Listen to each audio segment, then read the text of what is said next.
What if I told you that AI can now look at an image, listen to a conversation, read a document, watch a video, and combine all of that information to make a decision, just like a human does? 5 years ago, this would have sounded like science fiction. Today, it's powering the latest generation of AI assistants, enterprise, co-pilots, medical diagnosis systems, autonomous vehicles, and also intelligent search engines. Welcome to the world of multimodal AI. For decades, artificial intelligence learned one skill at a time. Computer vision models learn to see, speech models learn to hear, language models learn to read and write. But these systems existed in separate worlds. The image model couldn't understand audio, the speech model couldn't understand images, the language model couldn't understand any kind of video. Humans don't work that way.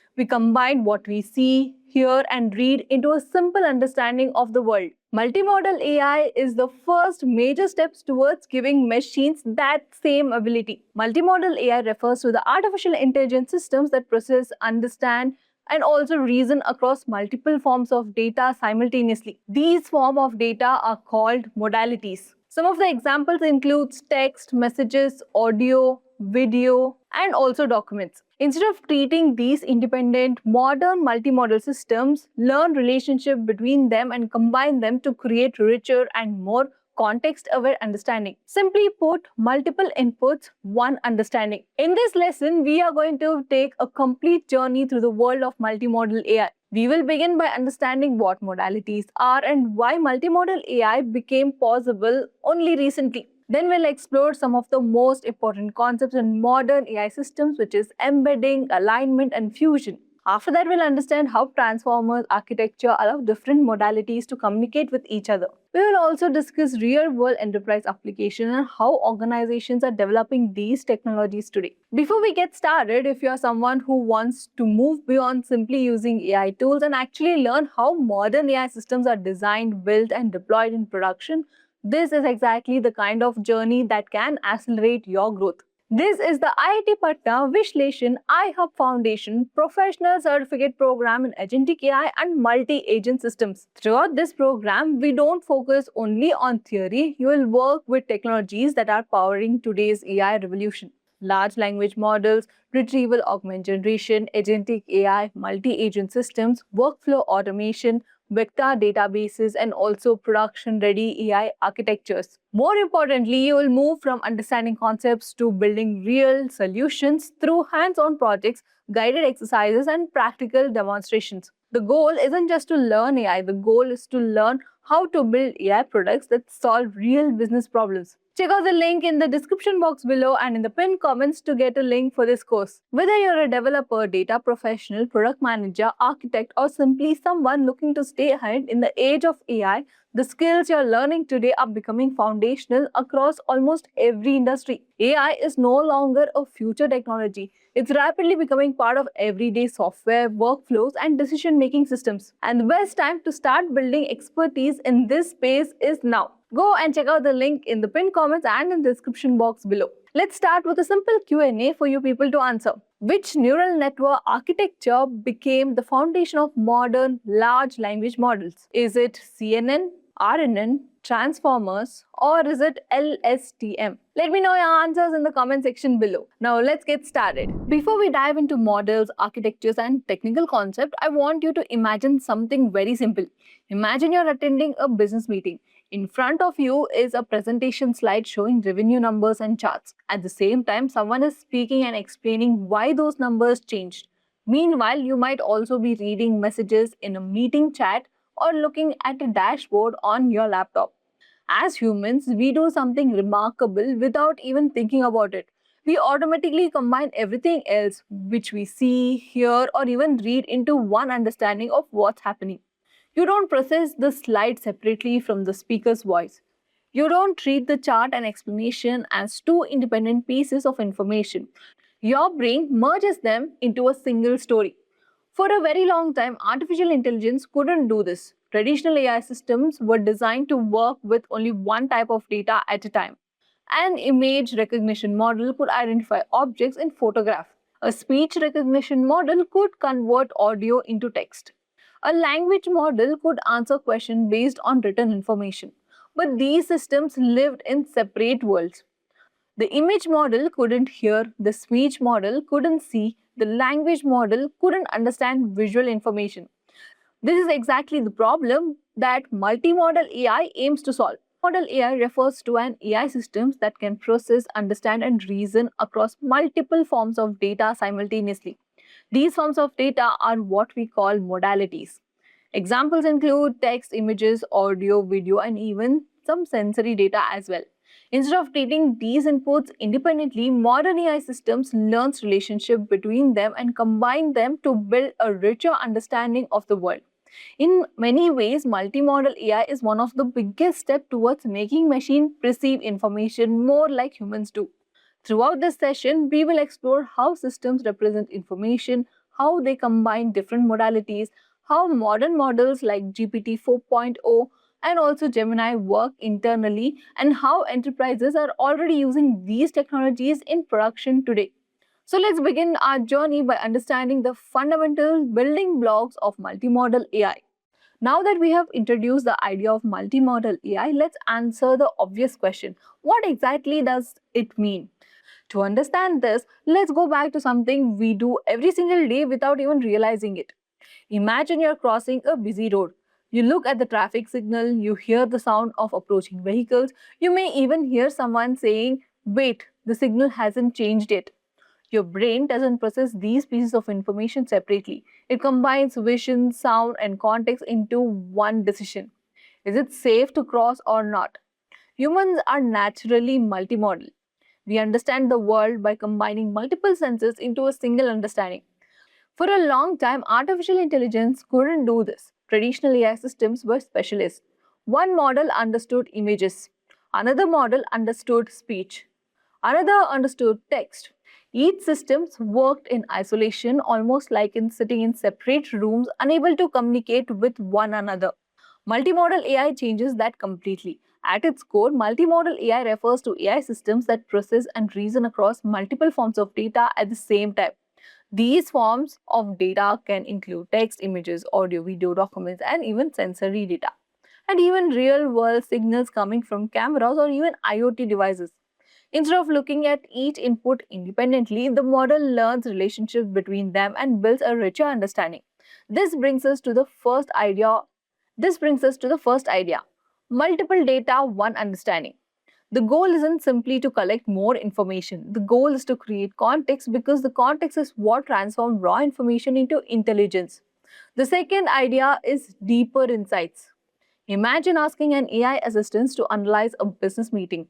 The presentation slides might tell you that revenue increases by 20%, but the speaker's voice explained why revenue increased. When these modalities are combined, the answer becomes more complete and far more useful. Finally, we arrive at perhaps the most important idea, which is real world perception. Humans rarely rely on single sense to understand the world. We see, hear, read, and observe simultaneously. Multimodal AI attempts to replicate this process inside machines. In many ways, this represents one of the biggest shifts in AI history, removing from systems that specialize in one type of information to systems that can perceive the world from multiple perspectives at once. And before an AI system can combine multiple modalities, it first needs to understand what is modality actually is. At this point, a very important question naturally comes up. If combining images, audio, text, and a video is such a powerful idea, then why are we talking about it now? Why we didn't have multimodal AI 10 years ago? After all, humans have always communicated using multiple senses. The answer lies in three major shifts that happened almost simultaneously over the last 5 years. The first is what we call the advance in model capabilities. For many years, AI models were specialists. Computer vision models understanding images, speech models understood audio, language models understood text. Each of these systems became incredibly good at their own tasks, but they couldn't communicate with each other. Then came transformer architectures and foundation models. Suddenly, models became capable of understanding relationships between completely different types of information. Modern systems like GPT 4.0, Gemini, and even Claude can see an image, hear an audio, read a text, and combine all of them into a single response. This was one of the biggest breakthroughs in modern AI. The second reason is explosion of multimodal data. Think about how much information organizations generate today. Video meetings are recorded, customer support calls are stored as audio, invoices arrive as PDFs, surveillance systems generate video streams, employees communicate through emails, chats, dashboards, and even presentations. In fact, the majority of enterprise information today is no longer simple text. It's multimodal by nature.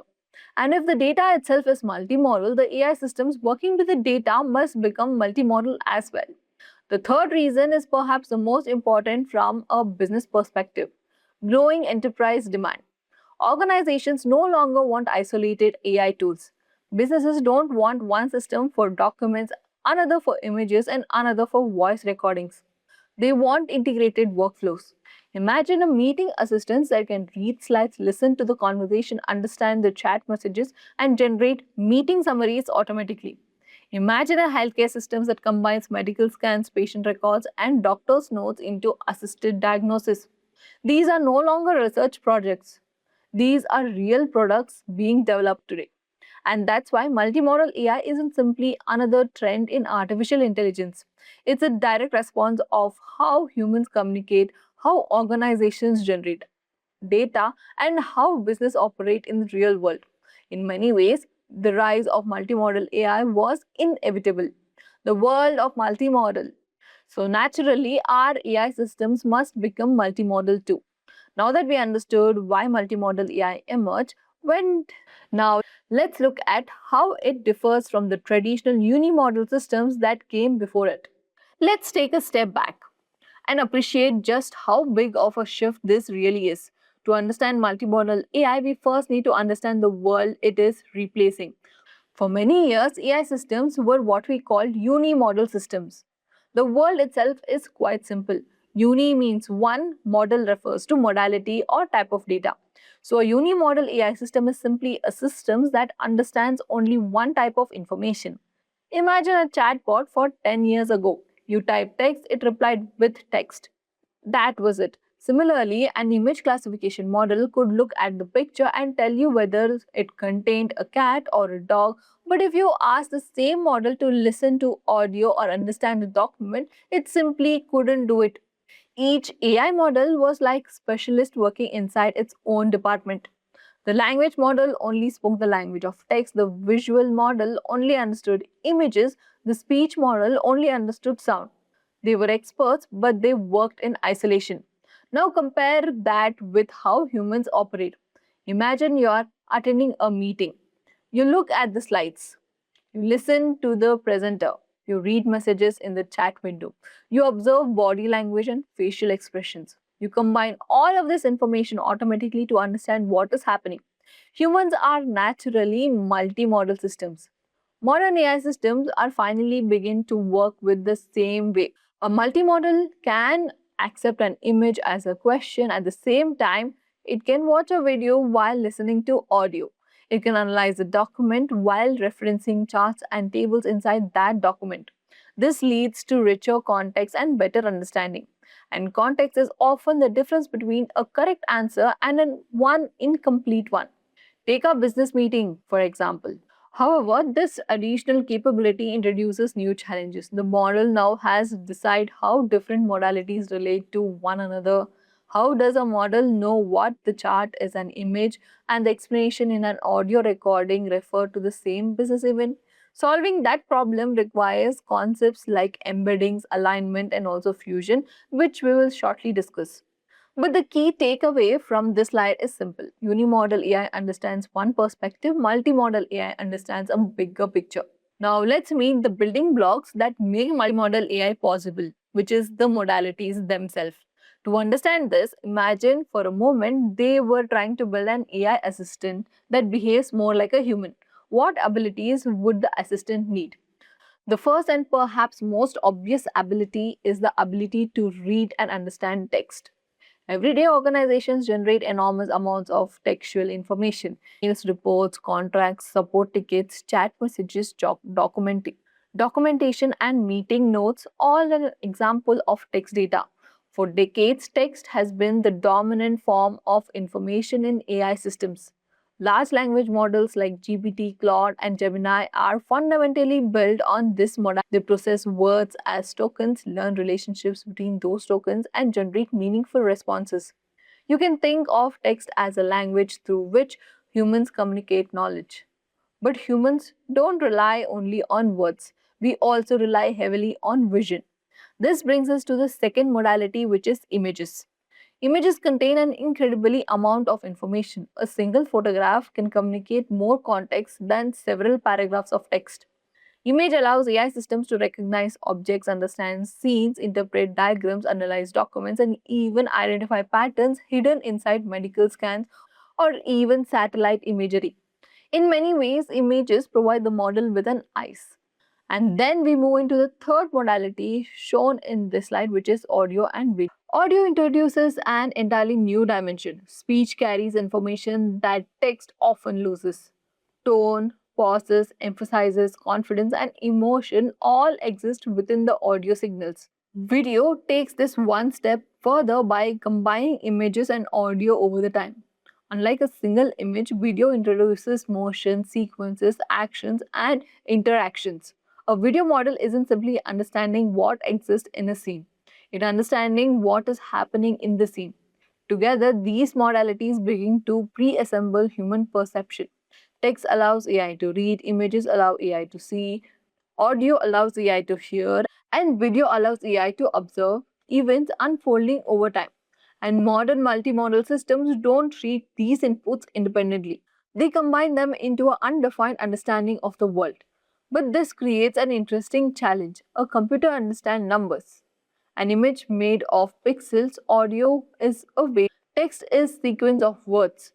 How can the model possibly compare and combine such different types of information?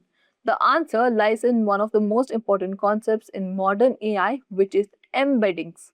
And that's exactly where we are heading next. Now let's understand the core of multimodal architectures, which is four of them. Let's begin with the first one, which is modality. Imagine you're sitting in a conference room during a quarterly business review. Presentation slide in front of you is one type of information. The speaker explaining the numbers is another type of information.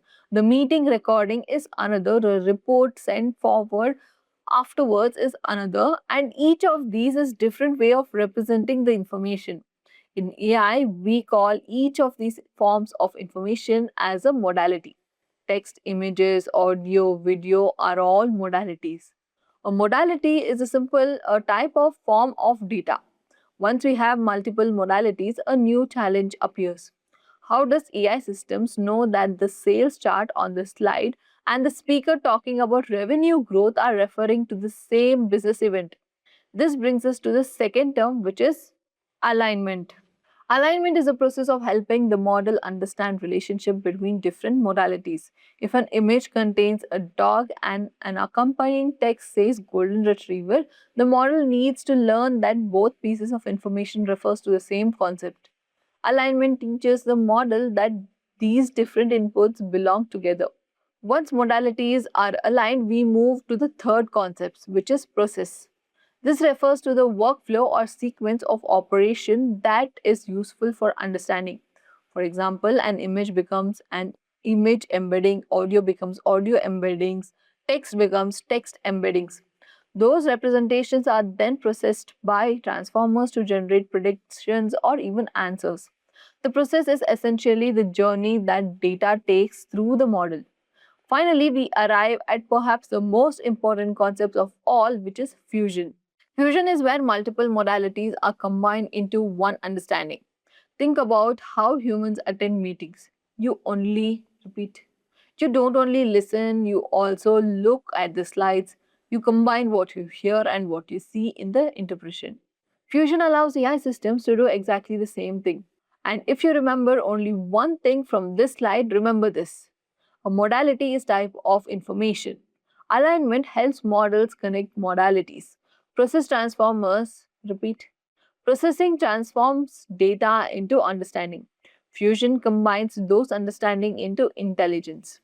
And to make alignment and fusion possible, the model first needs common language that every modality can speak. That common language is called as an embedding. And that's exactly what we are going to study next. So far, we have discussed modalities, embeddings, and alignment. Now we have arrived at the one of the most important engineering decisions in multimodal AI systems, which is how do we actually combine multiple modalities? Imagine you are preparing a breakfast. You have vegetables, spices, oil, and rice. One approach is to put everything into a pan together at very beginning and cook it as a single dish. The ingredient starts interacting immediately. The flavors mix early. The final results is influenced by all the ingredients from the very start.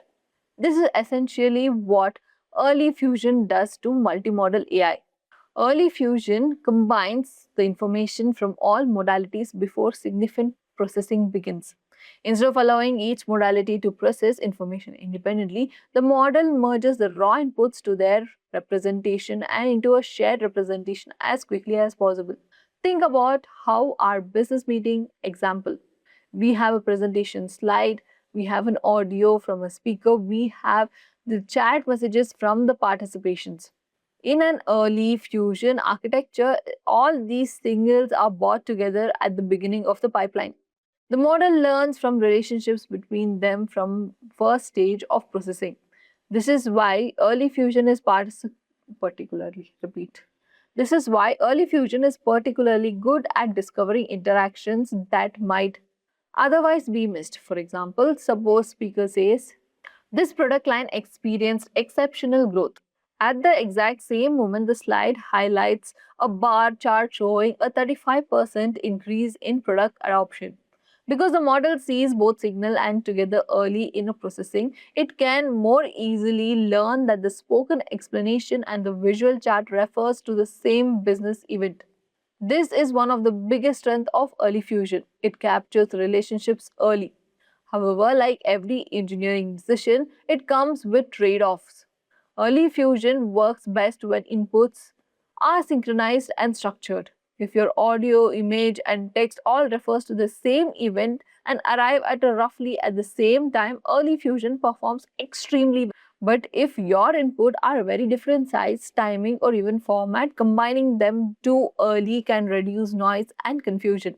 This is why early fusion is commonly used in scenarios such as sensory systems, autonomous vehicles, robotics, and tight coupled enterprise workflows where multiple signals are naturally aligned. But this raises another interesting question. What if we allow each of the modality to specialize first and combine them only after they have developed their own understanding? That brings us to the next strategy, which is late fusion. Imagine you're the CEO of the company making an important business decision. Before making that decision, you ask for input from different departments. The finance team analyzes the numbers, the marketing team studies customer behavior, the operational teams reviews efficiency metrics, the product team evaluates customer feedback. Notice something interesting here? You don't ask all departments to work together from the first minute. Instead, each department first develops exercises within its own domain. Only after every team has completed their own analysis do you bring anyone together and make a final decision. This is exactly how late fusion works. So instead of combining modalities at early stage, modalities process independently using specialized models. The text model analyzes text, the image model analyzes image, the audio model processes sound.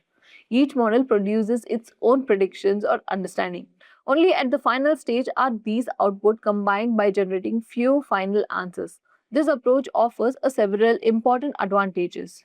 The first is independent processing. Because each modality is handled separately, we can use the best model available for it for each task. For example, we might use powerful speech recognition model for audio and a specialized vision model for images. Suppose tomorrow we decide to add video as a new modality. With late fusion, we can simply add another model to the pipeline without redesigning the entire architecture. This makes the system highly modular and easier to maintain. Third is easier model replacement. If a better image model becomes available in the next years, we can swap it without affecting the text or audio components. This is one reason why many enterprise statements prefer late fusion architectures. Another advantage shown on the slide is that it is late fusion works well on a data quality varies across modalities. Imagine receiving a blurry image but very clear audio recording. The model can still perform well independently even if the vision mode struggles. However, every design choice comes with trade offs because modalities interact only at the model, which may miss subtle relationships between them. Imagine model and audio model are working independently for most of the process. So some cross-model signals have never been discovered. The image model and audio are working independently for most of the process. So some cross-model signals may never be discovered. This is why late fusion provides flexibility and modality, but sometimes sacrifices deeper interaction between modalities. So naturally, researchers ask the question, can we combine the strengths of both Earth and fusion and late fusion while minimizing their weakness? That idea leads us to our third approach, which is hybrid fusion. We have now seen two very different philosophies for combining modalities. Early fusion says bring everything together as early as possible. Late fusion says let every modality work independently and combine them only at the end. Naturally, researchers started asking an important question. What if we could get the best of both worlds? What if we could allow modalities to learn independently when necessary, but also allow them to collaborate when collaboration becomes valuable? That idea gave birth to hybrid fusion. To understand hybrid fusion, imagine you're building a modern hospital. Doctors work independently in their own areas of expertise. The radiologist studies medical images. The cardiologist studies heart condition. The neurologist studies the brain activity. Initially, each experts work independently because they understand their own domain better than anyone else. But eventually, they come together to discuss the patient's conditions and make a collective decision. This is exactly how hybrid fusion works. Some information is processed independently, some information is combined early, some information is merged later. The model decides where and when collaboration provides the most value. This flexibility is the biggest advantage of hybrid fusion. The first point, so what exactly is hybrid fusion? It combines early and late fusion strengths. Instead of choosing one strategy, hybrid fusion uses both. If two modalities benefit from interacting early, the model allows them to interact early. If independent processing is more efficient, the model delays function until later stages. The second point is equally important, which is balances joint learning with modularity. This means each modularity become an expert in its own domain while still contributing to a shared understanding when required. Think about our multimodal business meeting example. An audio model can specialize in speech understanding, the vision model can specialize in chart interpretation, the language model can specialize in responding and summarization. At selected stages, these systems exchange information and collaborate. The result is often better than either early fusion or late fusion alone.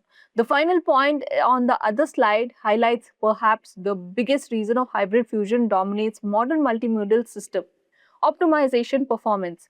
Modern foundation models such as GPT-4, Gemini, and even state-of-the-art multimodal architectures use forms of hybrid fusion internally. Because the real world is messy, some information needs immediate interaction, some information benefits from specialization. Hybrid fusion gives the model the flexibility to adapt to both situations. And this is an important lesson that extends far beyond AI. In engineering, the best solution is rarely an extreme. The best systems are usually those that combine the strengths of multiple approaches while minimizing their weaknesses. Hybrid fusion represents exactly that philosophy. Now that we understood how modalities are combined, the next question becomes even more interesting. How do modern multimodal repeat? How do modern multimodal models actually process and reason across these modalities internally? And that brings us to a transformer based multimodal architecture.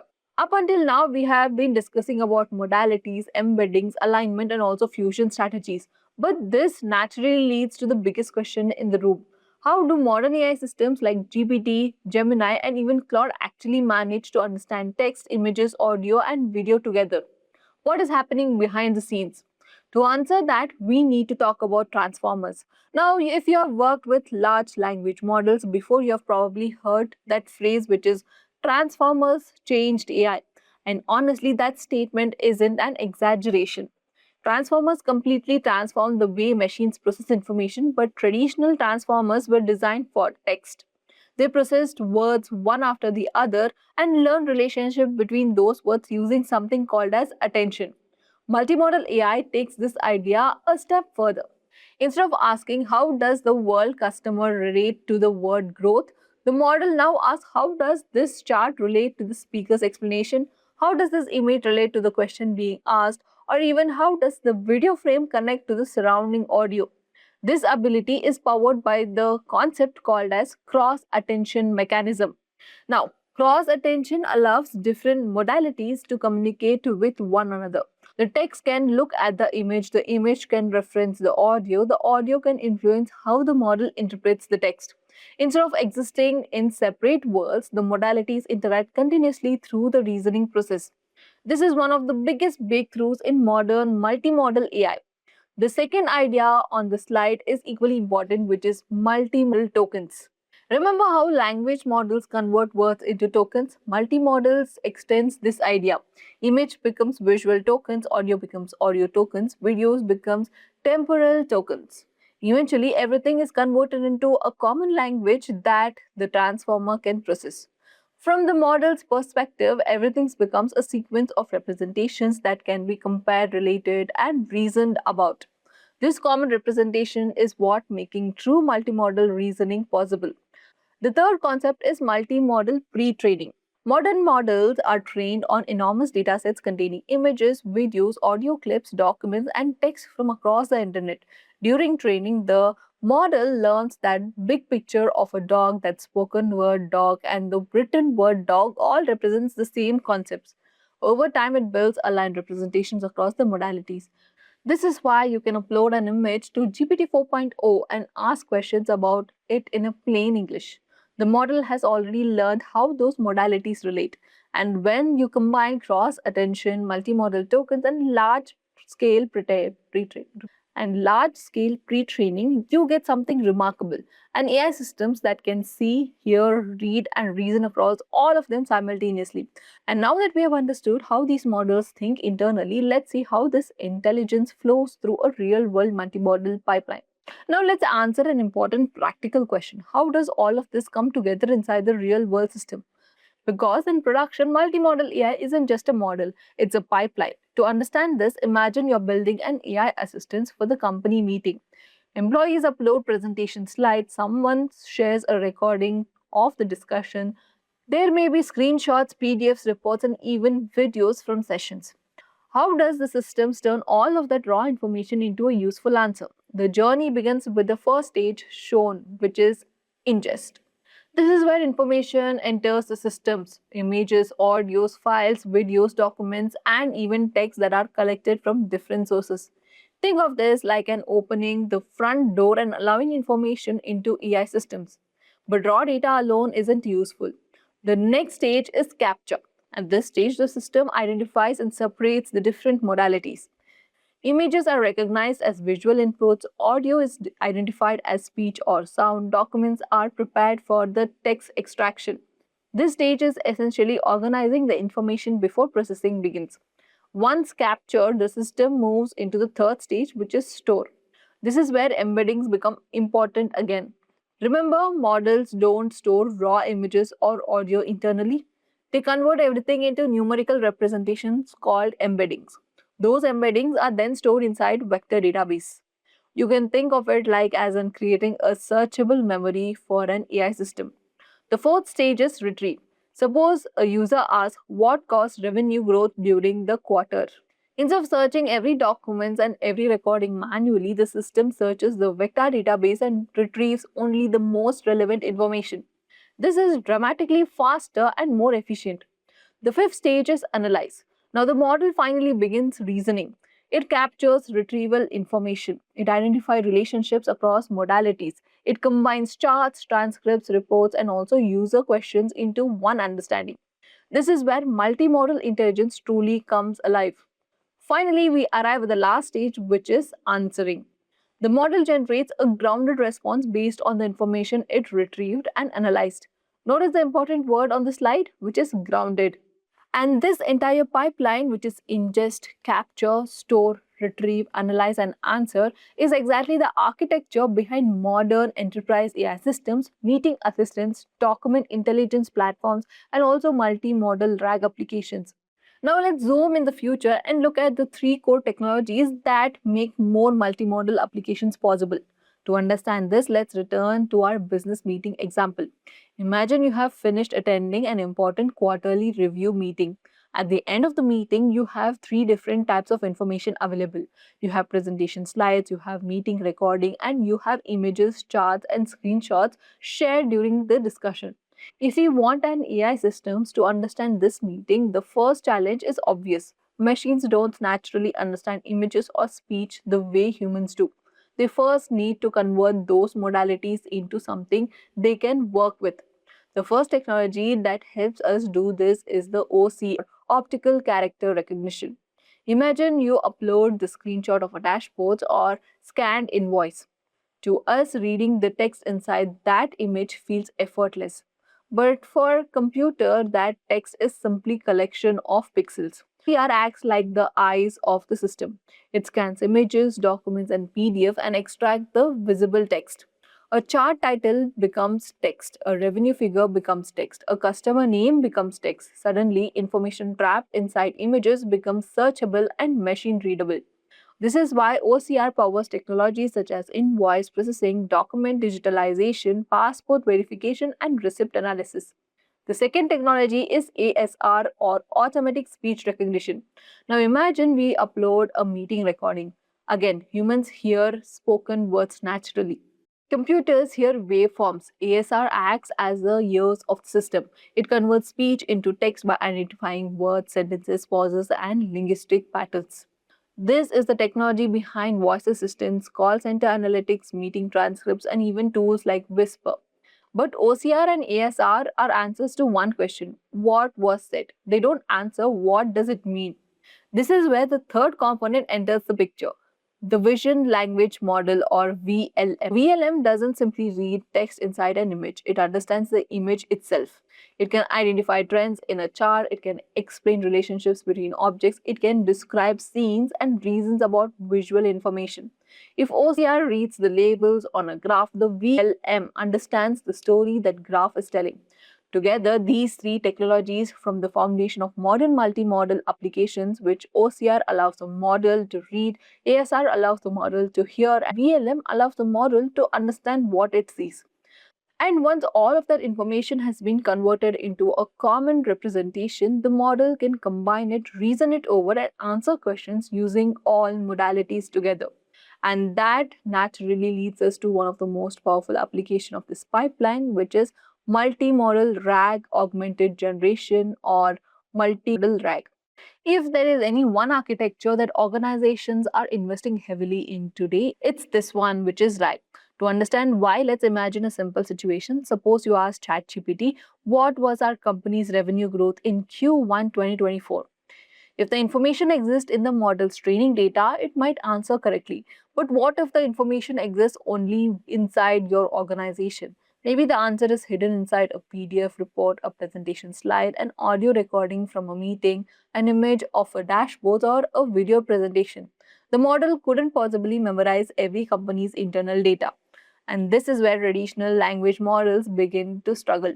Without access to your information, the model has only two options: either say it doesn't know, or worse, guess. And when AI guesses confidently, we call that hallucination. Retrieval augmented generation was designed specifically to solve this problem. Let's walk through the process shown. The first step is retrieve. Instead of relying only on memory, the model searches through the organization's knowledge source.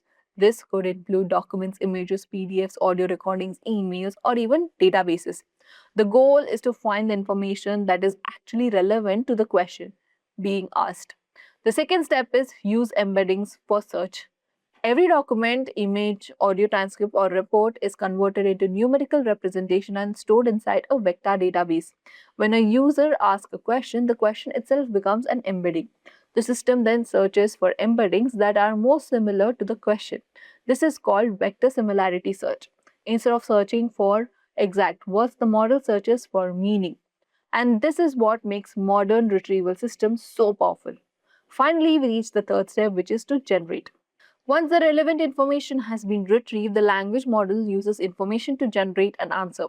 The important difference is that the answer is no longer based only on training data, it is based on evidence. This dramatically improves fractal accuracy and also significantly reduces hallucination. But eventually, every organization asks the same question. This sounds impressive, but where do we actually use it? The answer is very simple, almost everywhere. Let's start with the first use case shown. Meeting, summarization, and customer support. Meeting today. There was a presentation slides being shared, people are speaking, someone is typing messages in the chat, documents are being referenced, action items are being assigned. At the end of the meeting, someone spends another hour manually writing notes and creating summaries. Now imagine a multimodal AI assistant sitting silently in that meeting. It sees the slides, it hears the conversation, it reads the chat messages, it understands the documents being shared. And within seconds after meeting ends, it produces a summary, action items, key decisions, risks, and follow-up tasks. This isn't just imagination. This is exactly how modern meeting co-pilots work today. This same principle applies to customer support. Multimodal AI can combine all of these signals to understand customer problems faster and provide more accurate resolutions. Now let's move on to the second use case, which is media intelligence and product search. Think about how we traditionally search for product online. We tap keywords, but humans don't naturally think in keywords. Sometimes we think in images. You might say, find me a chair that looks like this, or show me products similar to this image. Modern multimodal systems can search using images, videos, voices, and text simultaneously. Similarly, media companies process enormous amounts of content every day: videos, podcasts, images, articles, advertisements. Multimodal AI can automatically index and understand all of this content at scale. Instead of searching for exact words, organization can search for meaning. And these are not only two types of examples. Healthcare uses multimodal AI for medical imaging and patient records. Manufacturing uses it for quality inspection and predictive maintenance. Finance uses it for document intelligence and fraud detection. The important takeaway is this: multimodal AI isn't future technology waiting to arrive, it's already solving real business problems today. And as models continue improving, we are moving from AI tools that perform individual tasks to AI systems that can participate in entire workflows from start to finish. Now, here we come to the question of which model should I actually use? And honestly, this is one of the most common question organization asks today, because the answer isn't simple. Use the best model. The answer is use the right model for the right problem. Let's start with the first family, which is the GPT family. If multimodal AI were Swiss Army knife, GPT would probably be the costliest thing we have today. GPT models are designed to be extremely versatile. They perform expectationally well and across content creation, summarization, reasoning, coding, and increasingly multimodal tasks involving images and audio. This is one reason why GPT models are often chosen for general purpose AI assistants and agent based workflow. If your goal is to build an AI system that needs to perform many different tasks, GPT often is an excellent choice. The second family is Claude. Claude has developed a reputation of something slightly different. Its the biggest strengths are instruction following, safety, and producing highly reusable responses and highly reliable responses. In enterprise environments, trust matters. Organizations don't simply want creative answers. They want answers that are consistently explainable and also aligned with business requirements. This is where Claude often shines. Many organizations use it for document analysis, report generation, policy interruption, and also enterprise workflows where accuracy and reliability. Many organizations use it for document analysis, report generation, policy interpretation, and enterprise workflows where accuracy and reliability are critical. The third model family is Gemini. Gemini was designed for the beginning as a deeply multimodal system. It integrates text, images, audios, and video naturally inside a single architecture. Another major advantage is its close interaction with broader Google ecosystem. For organization already using Google Workplace, Google Cloud, or enterprise Google services, Gemini often becomes a very attractive option. Now, does that mean one model is objectively better than other? Not necessarily. Choosing an AI model is very similar to choosing a vehicle. If you're moving furniture, you choose a truck. If you're communicating in a city, you choose a car. And if you're delivering packages quickly, you choose a motorcycle. The best vehicle depends on the task. The same principle applies to AI. GPT excels in versatility, Claude excels in reliability and alignment, Gemini excels at multimodal integration and ecosystem connectivity. The good news is that the modern AI engineering is becoming increasingly model agnostic. The future isn't about betting everything on a model, it's about building systems flexible enough to use the best model for each task. Now we are left with one question is which is the best model? Now we are left with one question, which model is best for the problem? Choosing an AI model is very similar to hiring employees for a company. You wouldn't hire a graphic designer to manage financial audits. You wouldn't hire an accountant to design marketing campaigns. Different roles requires different strengths. The same principle applies to AI models. The first factor shown in the slide is strength. Each model has areas where it performs exceptionally well. Some models excel at reasoning, some are better at coding, some specialize in multimodal understanding, evolving images, audios, and videos. Other priorities, safety, and instruction following. When evaluating a model, we need to ask questions like, does it support the modalities my applications require? Can it process images? Can it analyze audio? Can it understand long documents? Does it integrate easily with my existing technology stack? Choosing the model that aligns with your use case is often more important than choosing the model with the highest benchmark score. The second factor is latency. Imagine building an AI assistant for customer support. If a customer asks a question and the model takes 30 seconds to respond, the experience becomes frustrating very quickly. On the other hand, if you're generating a quarterly report overnight, waiting an extra few seconds may not matter at all. Some applications require responses in real time, voice assistants, autonomous systems. Next, we have cost, which is the weight, compute expenses, licensing fees, and also API pricing against the budget constraints and expected usage volume at production scale. Now, the next question is, how do we know if the model is actually good? Because building an AI system is one thing, trusting it in production is something entirely different. Imagine you're building a medical AI system. The model analyzes x rays, patient reports, and doctor notes. If the system gives a wrong answer, the consequences could be serious. Similarly, imagine an AI assistant reviewing legal constraint or financial reports. Accuracy suddenly becomes much more than technical metrics. It becomes a business requirement. This brings us to the next metric shown in the slide, which is accuracy. Accuracy simply measures how often a model is correct. Did the model identify the right object in the image? Did it generate the correct answer from the retrieved documents? Did it summarize the meeting correctly? In traditional machine learning, accuracy was often enough, but multimodal systems introduce a new challenge. A model can be correct about one modality and completely miss another. This leads us to the second metric, which is coverage. Coverage asks a different question. Did the model actually use all the information available to it? Imagine our multimodal meeting assistant. Suppose the slides mentions a 20% increase in revenue. The audio explains that the customer retention drove this growth. The report identifies market expansion plans. If the final answer only talks about revenue and ignores the other sources, technically, the answer isn't wrong, but it's not complete either. Coverage measures whether the model considered all relevant modalities and all relevant pieces of the context before generating its response. For multimodal systems, coverage often becomes just as important as accuracy. Finally, we arrive at something that many engineers underestimate, which is human evaluation. At the end of the day, AI systems are built for people. A technically correct answer isn't just useful answer. Users care about trust, clarity, relevance, explainability. A model might achieve impressive benchmark scores while still frustrating real users.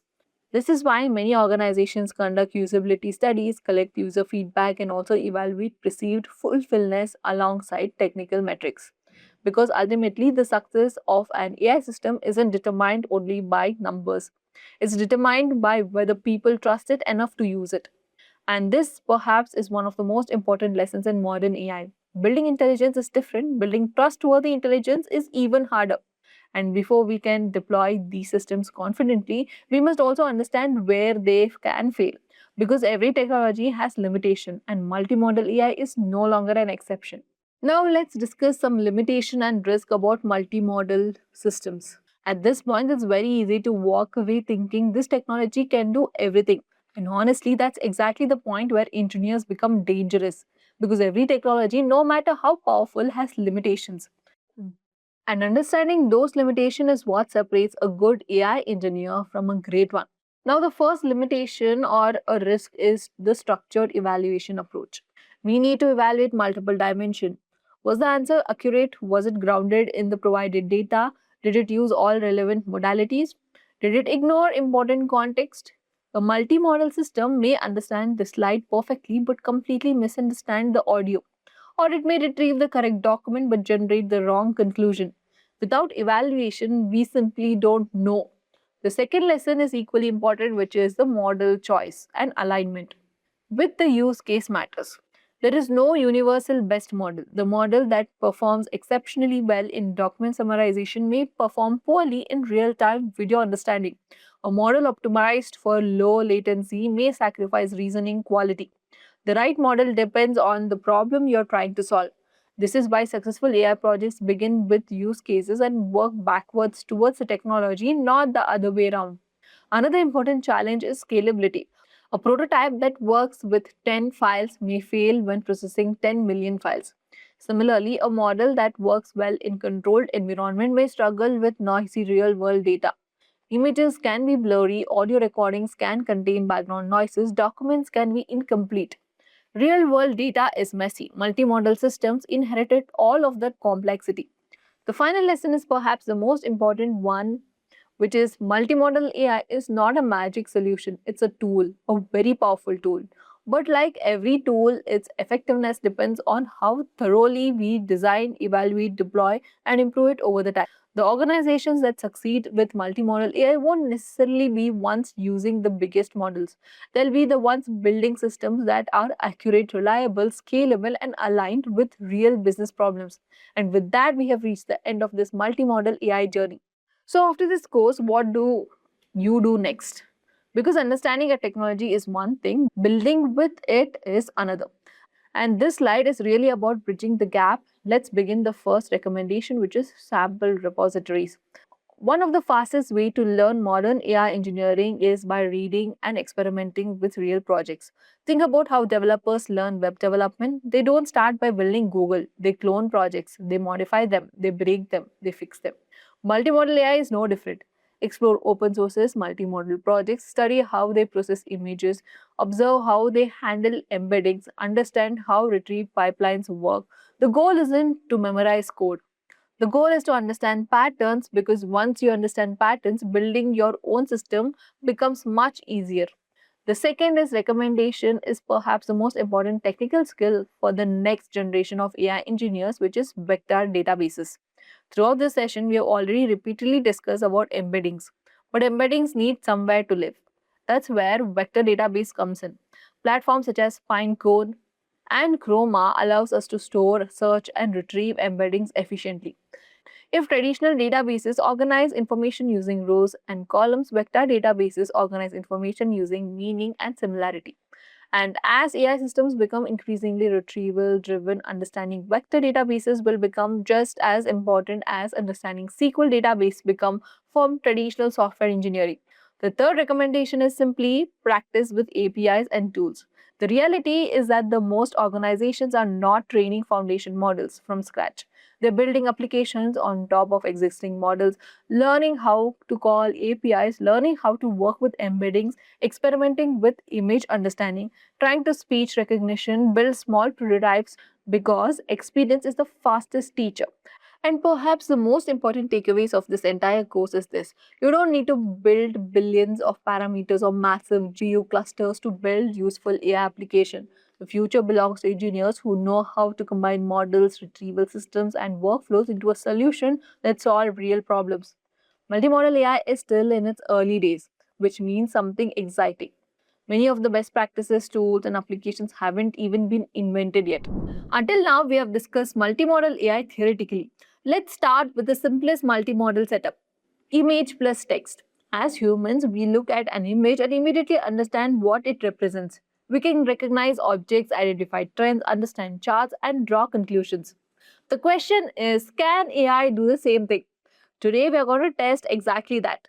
Here we have quarterly business review dashboard. Notice that I haven't provided any explanation to the model. There is no labels, there is no metadata, no additional context. The only thing the model sees in the image itself. Let's see if an AI can understand what a human analyst would understand. So first thing is, let's upload this image to ChatGPT.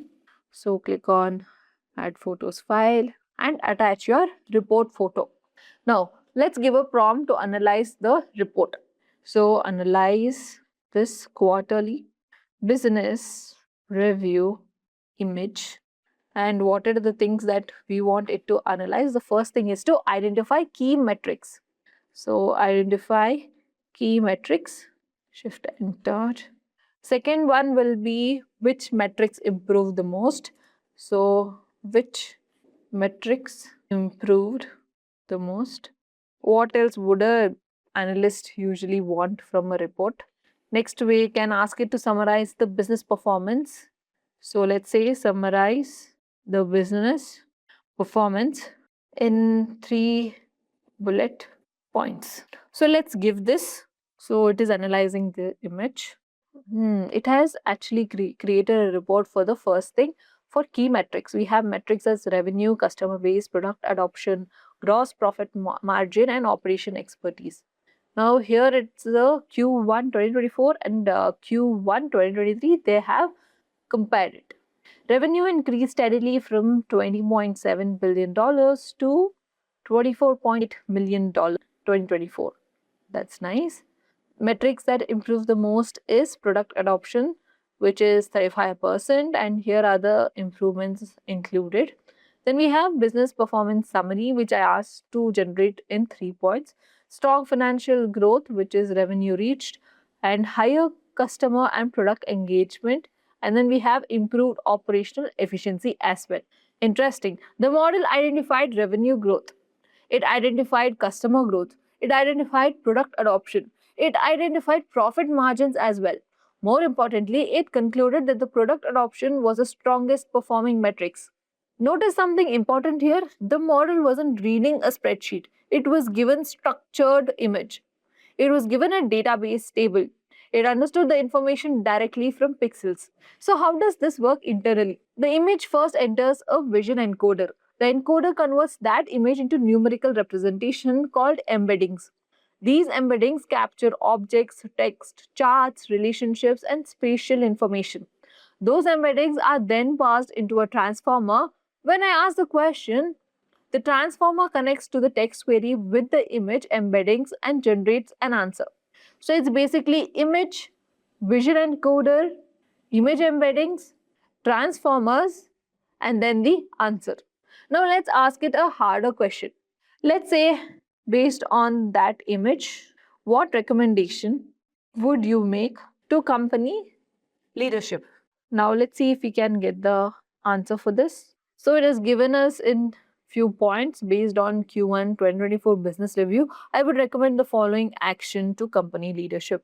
Invest the future in product adoption and customer engagement, scale growth in higher performing product segments, maintain operational efficiency while supporting growth, focus on customer retention and expansion, and then we have explored the new market opportunities. Notice that we haven't moved beyond extraction. The model is now reasoning. This is one of the biggest difference between OCR and visual language models.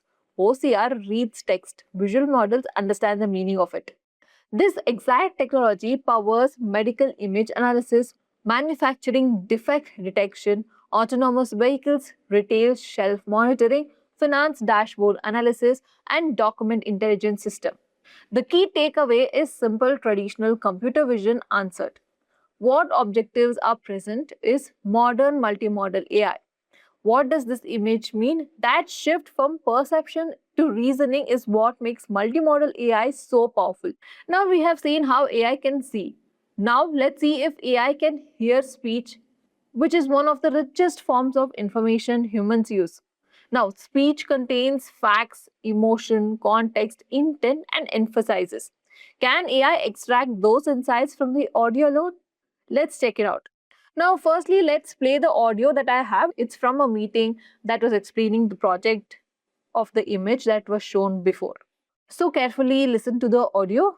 Q1 2024 Business Review. I'm pleased to report that the company delivered strong performance during the quarter, with revenue increasing by 20% compared to the same period last year. One of the primary drivers behind this growth was improved customer retention. Existing customers expanded their usage of our products and services, contributing significantly to recurring revenue. We also saw strong product adoption across our newly launched offerings, which increased by 35% during the quarter. Operational efficiency initiatives helped improve our gross profit margin from 42% to 48%, while operating expenses decreased by 8% through cost optimization efforts. Looking ahead, we remain confident in our growth trajectory and plan to continue investing in innovation, customer experience, and market expansion opportunities.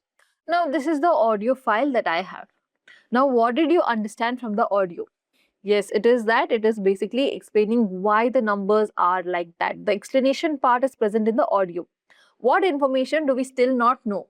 We don't know the exact revenue numbers, we don't know the charts, we don't know the visual trends as per the audio. Now let's upload this audio to ChatGPT and give it a prompt saying transcribe this audio and summarize the speaker's key business insights. So transcribe the audio and summarize the speaker's key business insights. So as you can see, step by step, it is inspecting the audio file from metadata and duration, etc. It will information. So here ChatGPT is asking me to upload the transcript because it's not able to read the audio to text information. Now if you give it the transcript directly, it will be able to read the voice. Let's try another AI model. So here I'm giving the same thing for Gemini. Let's see if it can actually transcribe the audio. So as you can see, it has given me the audio transcription. So it is able to read the audio file. And here are some key business insight summary. The company experienced a high successful Q1 2024 characterized by strong financial growth and improved operational performance. The key takeaway includes revenue growth, customer retention and adoption, improved margin, cost optimization, and future outlook. The model correctly identified all the things required. This is already impressive because the input was simply sound waves.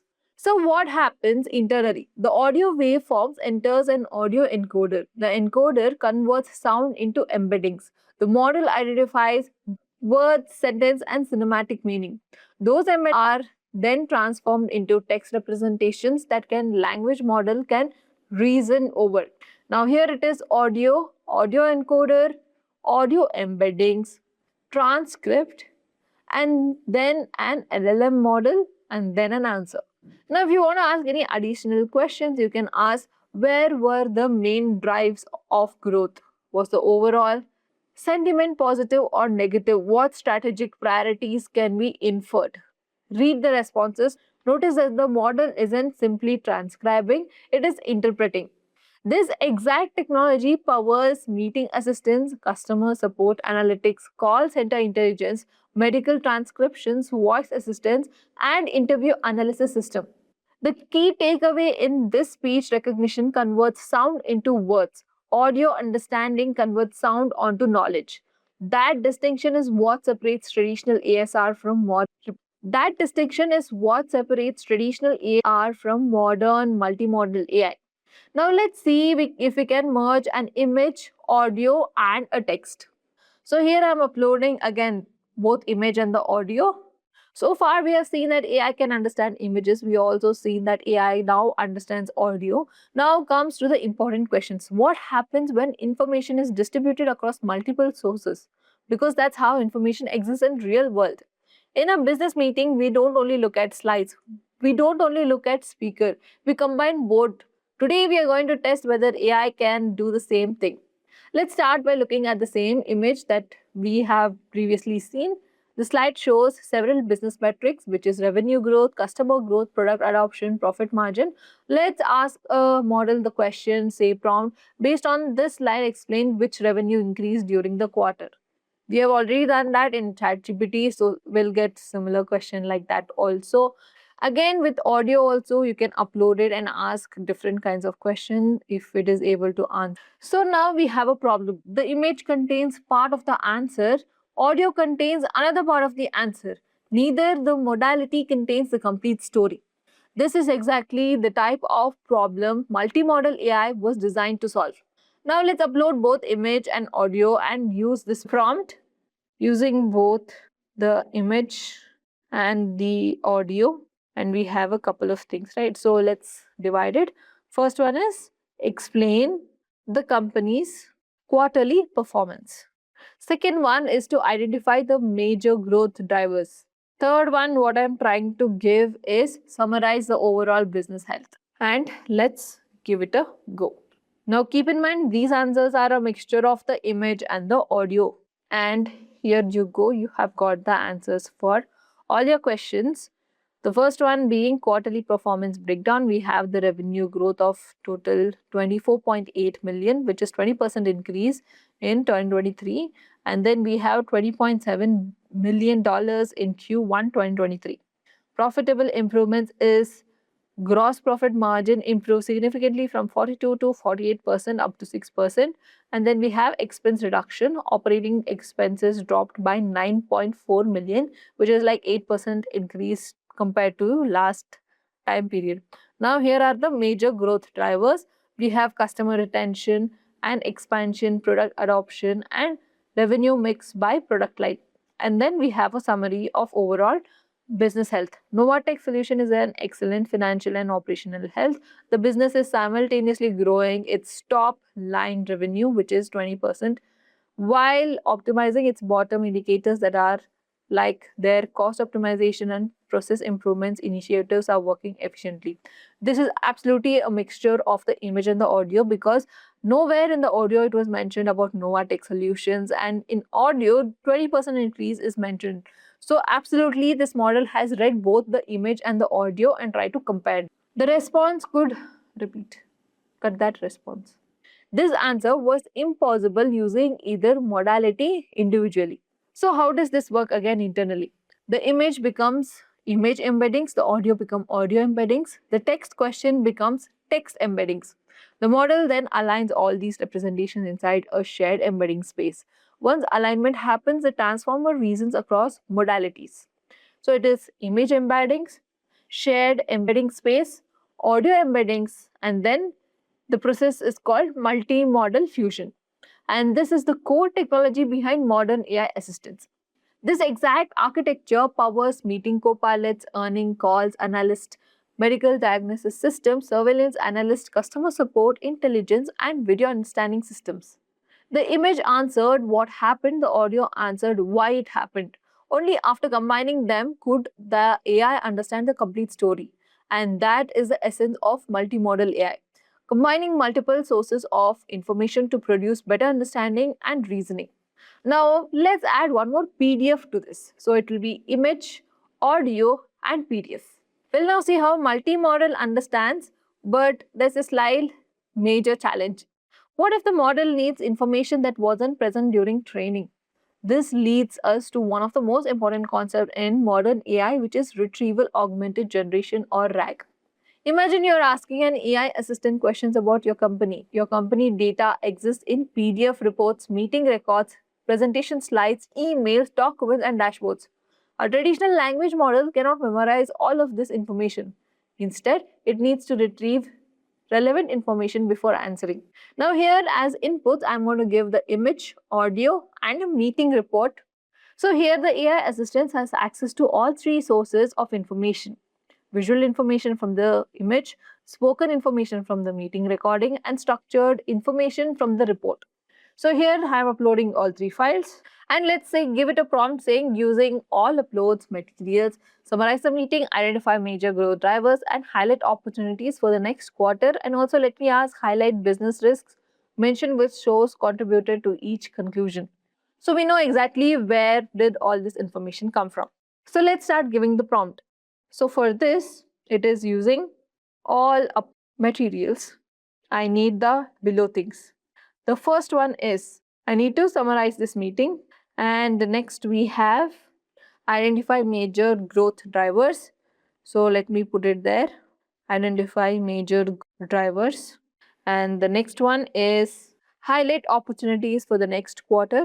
And then let's say mention which source contributed to each. So we'll know where did the information come from. So it is mention which source contributed to each conclusion. So let's make this proper, and let's see if it can actually identify different things in different things we have given, materials we have given. So as you can see, we have based on the provided reports, image and audio recording. Here's a comprehensive summary and breakdown of Novatech solutions. So we have meeting and performance summary, major growth drivers, which we already had, and then opportunities for the next. We have geographical expansion, AI technology investments, enterprise and subscriptions, and customer success. Now, source contribution, the first one, which was the financial metrics, was given in the slide. Quarterly performance was given in the audio, and major growth drivers were shared by the detailed slide, which is the image. And then we have opportunities for next quarters, which was from the strategic business review document, which is the PDF that we have given. Notice something very interesting. The model isn't just answering, it's telling us where the answer comes from, which I had given in the prompt because I wanted to know if it was reading all the three documents surrounding. So here what happened internally. First, the documents are broken into chunks. Those chunks become embeddings. The embeddings are stored inside a vector database. When a question arrives, the retriever searches for most relevant information. Only then does the language model generate an answer. So it is files, chunking, embeddings, vector databases, and retriever. And after that, we give that information to LLM and then we get the. Without retrieval, the model guesses. With retrieval, the model verifies. Without retrieval, hallucination increases. With retrieval, responses become grounded and traceable. This exact architecture powers enterprise search, internal knowledge assistance, customer support boards, legal document analysis, financial research assistance, healthcare co-pilots, and engineering knowledge systems. Multimodal RAG combines the strengths of retrieval and multimodal understanding. The systems can now see, hear, read, retrieve, and reason. This is an architecture behind the most modern enterprise AI assistants being deployed today. And that's all about multimodal AI. Hope this video was informative.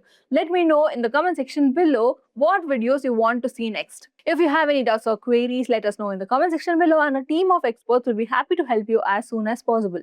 Until next time, thank you for watching. Stay tuned for more from Simply Learn.